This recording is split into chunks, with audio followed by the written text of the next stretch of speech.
What do you do? How old are you? Where are you from? This isn't stimulating anyone. You've got to learn more. You've got to learn more. You can look at a woman in two different ways. I literally punched the air because that, I was like, I'm back. I mean, eye contact is a language in itself. His problem was he comes across too serious. So I needed to know what he was saying within his interaction. Hi guys, I'm Johnny Cassell. In this video, I'm going to be sharing with you a few tips that are going to help and improve your ability to talk to girls. Right, before I get into the snazzy stuff, we've actually got to make sure our voice is coming from the correct place. I've worked with guys and their voices comes across quite nasally. And if you've identified with this, if you feel like you come across as quite monotone or nasally, it's simply because you are speaking from the chest rather than the belly. You need to really engage your full capacity of your lungs to actually get your voice projecting. And when I did that, it was my belly, and my sound man's grinning at me right now because it really blew out his eardrums as I did. I wasn't expecting that. But otherwise, if I just speak like this, then it's quite nasally. And if this actually sounds like you, that's why. That's why we need to engage the full capacity of the lungs. What I realized actually, as long as I've been doing this, I've been to quite a few places. And I always share with my guys, I recommend just taking a trip to New York.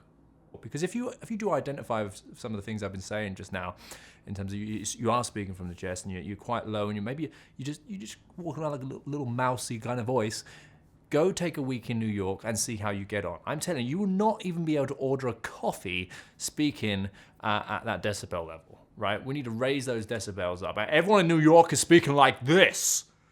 They're walking around, they're speaking like this. And you come back and you're like, 20% of that, you'll be okay. Okay, so let's do that. Let's engage our lungs at a full capacity, and let's project our vocals when we talk. It's a great display of confidence also. And we actually want to be heard when we're actually saying all these magnificent things that you're going to learn from myself and my team. One thing you have to understand when you're thinking about what to say to a woman, or anyone in fact, is everyone's favorite subject is themselves, right? Everyone's favorite subject is themselves. You could talk about many different topics, many different conversational threads, but there's nothing that's gonna give you as much of a response than wanting to know about them. Yeah, so have a think about that. We need to be coming from a place where we're actually curious, that we're actually intrigued about them. So having said that, whenever you do pose a question or make an assumption and you do get a response from them, always make sure you're listening to what they're saying so you can challenge them on that and explore it more. And you should be listening if this is someone that you thought, this is someone I want to learn more about. If you're physically attracted to someone, physical just doesn't cut the mustard. You've got to learn more. You've got to learn more. What other qualities does this person have? Let's ask them the right questions. Let's make the right assumptions geared towards that content that's important to me. And explore her. What is she all about? What emotions has she felt? What's important to her? What values her? How does everyone know each other? What are her friends? That moves me on to my next point. My next point is asking open questions. A lot of people, they refrain from speaking to a group of people because they think, well, there's so many people, I can't, it's quite daunting. In actual fact, I came from a place where I found a lot of strength in talking to groups as opposed to people in, one or two. Because if you're talking to people that are just, with one person, and it seems to be going well, you're going to have problems when it comes to actually isolating that person and progressing that conversation to somewhere else. If you've got a large group of people, they can afford to lose one. So it's not about you can't do it because there's too many of them. It's always going to be, how do I do it? Right? Always turn the can'ts into hows. And I found that answering an open question is the best way to go about it. You know, what's the story here? What's the story captures the attention of the whole group.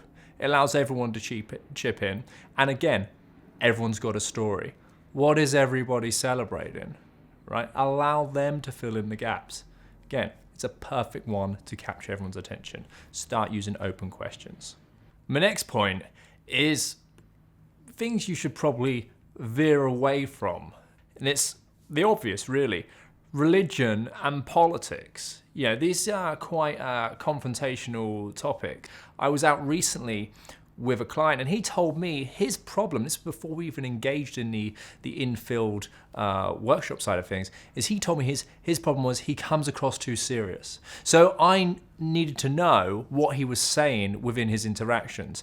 And it turns out, you know, he was talking about, you know, he's passionate about the US politics, you know, the Hillary and Trump thing.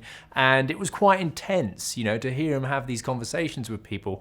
Quite frankly, we want to move away from having serious conversations when we go out on an evening, right? There's a reason why the nightlife industry is a multi-billion-pound industry. It's because they sell escapism. So be a part of that when you go out. Look to have more fun and lighthearted topics. At the same time, getting to know them, right? Getting to travel deeper on that. You got to show two sides of the coin, right? Again, this moves me on to my next point. You've got to be able to allow yourself to inject humor into the interaction. A lot of time we go out and we stumble across the information exchange routine. What do you do? How old are you? Where are you from? This isn't stimulating anyone. This is the 11 o'clock pub chat, as I call it. You can still find out what they do. You can just be a bit more clever about it.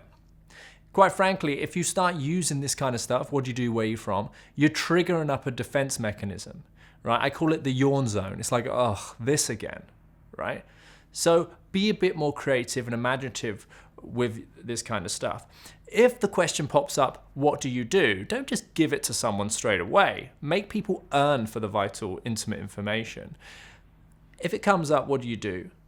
Instead of just giving it straight away, why not have a bit of a fun job, you could say? I mean, I remember I was a bit out of the game for a while, and you know, I was down for whatever reason, and I was out with a client, and it was at this lounge bar, and this girl asked me what I did, and you know, I just had a moment to myself, and I was like, I'm a plastic surgeon.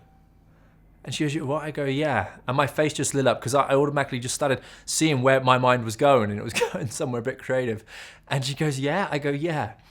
So pretty much I've seen every size, every color, every shape of a woman's breasts. And I held eye contact with her, and we're both smiling. I go, apart from yours. And in that moment, you know, I just burst out laughing, and I literally punched the air because that, you know, I was like, I'm back, right? And this is where you want to be. If you start being creative and move your mind in that direction, you can really have some fun with questions that come up on a day-to-day basis. The questions come up on every evening you go out, but the way that you respond to it is how you make impact. How you make impact is not what you say, it's what you say in response to her response. And that's really the mechanism I'm working off there. So another point I want to make, and something you may have picked up on right there as I was staring down the barrel of the camera looking at you like that, is eye contact, right? Eye contact is vital. I mean, eye contact is a language in itself, a way of non-verbal communicating to someone that you may be interested. We've all walked down the street and had that moment of chemistry with someone, and it's just purely been through our eyes and what our mind's thinking. Energy and state is transferred. It's called a state transference when you have those moments. So eye contact is vital, and holding eye contact demonstrates confidence, but that's not it. It's got to be, what are you saying to yourself in your head also. Now you can imagine yourself, if you're filling your head with doubt, or she's too good for me, or she likes more masculine men, or she likes more muscular men, she likes black guys, white guys, Chinese guys, whatever, right? This is doubt. You've got to be coming from a place of certainty, and I get it, this takes time to develop by building up positive reference points, but you can look at a woman in two different ways. You can look at a woman from coming from a place of certainty, or you can look at a woman coming from a place of doubt. And if she sniffs out, even just a wince of doubt, she's already made up her mind, because you're demonstrating to her that you're not secure of yourself. If you're not secure of yourself, how is she supposed to be secure with you, right? And why I'm saying this is because she can make that decision without even you open your mouth, right? So bear that in mind. I feel it's vital to include that with the conversation things we're talking about right now, because a lot of people, they're not even sharing eye contact. When you're talking to someone, maybe looking like this, I'll be talking to you right now, but I'll be kind of looking over here, like, that's not showing certainty, that's showing doubt. I don't feel secure talking to that person. If I was doing business with someone that's looking away, not showing eye contact with me every 2 seconds, I wouldn't do business with that person. So why would I have a relationship with that person, right? Have a think about it, guys. So guys, I hope you like the information I shared with you. There's lots more where that came from. Check out the website. It's johnnycassell.com. I work with guys very privately and intimately on my Impact Workshop, on the 7-day program, and on my mentorship program. Go check it out. If you've got any questions, drop me a line also. Take care, guys.